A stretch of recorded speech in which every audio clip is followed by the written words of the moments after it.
गणपतये नमो नमः। श्रीसिद्धिविनायक नमो नमः। अष्टविनायक नमो नमः।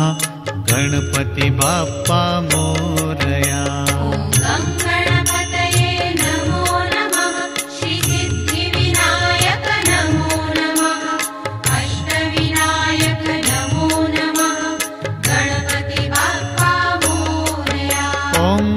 गणपतये नमो नमः। श्रीसिद्धिविनायक नमो नमः। अष्टविनायक नमो नमः।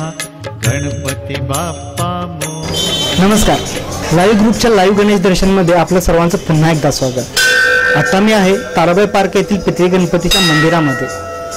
आपल्याला जी दिसत आहे ती संपूर्ण पितळीची मूर्ती आहे। 1993 साली स्थापन झालेल्या या गणेश मंदिरामध्ये सुरुवातीच्या काळात गणेश मंदिरासाठी जे काही साहित्य लागणार होतं ते सगळं साहित्य पितळीच्या स्वरूपात होतं। म्हणूनच या गणपतीला पितळी गणपती असं नाव पडलं। 1993 पासून ते 2012 पर्यंत हे गणेशाचं एक छोटंसं मंदिर होतं। या मंदिराचा जीर्णोद्धार इथल्या छत्रपती संभाजीराजे दीक्षामित्र मंडळाकडून करण्यात आला। या मंदिराची देखभाल आणि रोजची पूजा अर्चा या छत्रपती संभाजीराजे दीक्षामित्र मंडळाकडूनच करण्यात येते। हे ताराबाई पार्कातील पितळी गणपती मंदिर आहे। हे मंदिर स्थापना 1993 साली झालेली आहे।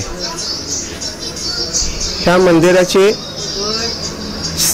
धर्मवीर संभाजीराजे दीक्षाष्टक मित्र मंडळ हे सगळी पूजा आरत्या बघत आहेत। तर आजपर्यंत आम्ही जन्मोद्धार सगळं पितळी गणपती मंदिराचे धर्मवीर संभाजीराजे दीक्षाष्टक मित्र मंडळ यांनी केलेले आहे। 1993 साली हे मंदिर स्थापना केलेलं आहे। पितळी गणपती मंदिर हे नाव का पडलं तर आम्ही सर्व जे पितळी साहित्य आमचे होते म्हणून आम्ही हे पितळी गणपती नाव मंदिराला म्हणजे गणपतीला आम्ही ठेवलेलं आहे। लहान मंदिर आमचं होतं तर भक्तांची म्हणजे भरपूर गर्दी झाली म्हणून आम्ही आता जीर्णोद्धार करून आता मोठं मंदिर बनवलेलं आहे। त्या मंदिराला गणपतीचे अभिषेक सकाळी प्रत्येक मंगळवारी सकाळी 6 वाजता असतो। सकाळी 7:45 वाजता आरती असते। आज 2002 पासून मी पितळी गणपतीला येतोय। प्रत्येक वर्षी मनात म्हणजे त्याच्या पितळी गणपतीच्या ह्याच्यामुळे माझी आर्थिक प्रगती आणि माझी फॅमिली लाईफ त्या पद्धतीने झालेली आहे। आणि दुसरं की त्याचा आशीर्वाद माझ्या पाठीमागे असल्यामुळे की प्रत्येक क्षणोक्षणी तो माझ्याबरोबर असल्यामुळे की मी कुठल्याही कामामध्ये की डगमगत नाही। तर असं वाटतं की तो प्रत्येक माझ्याबरोबर आहे। मी इथं बावड्यातच राहतो। पितळी गणपतीला मी झाली 7-8 वर्ष येतो। खूप मला इथं आल्यावर जरा प्रसन्न वाटतं। कामावरून आलो की इथं येऊन पाय पडून गेले की फ्रेश वाटतं।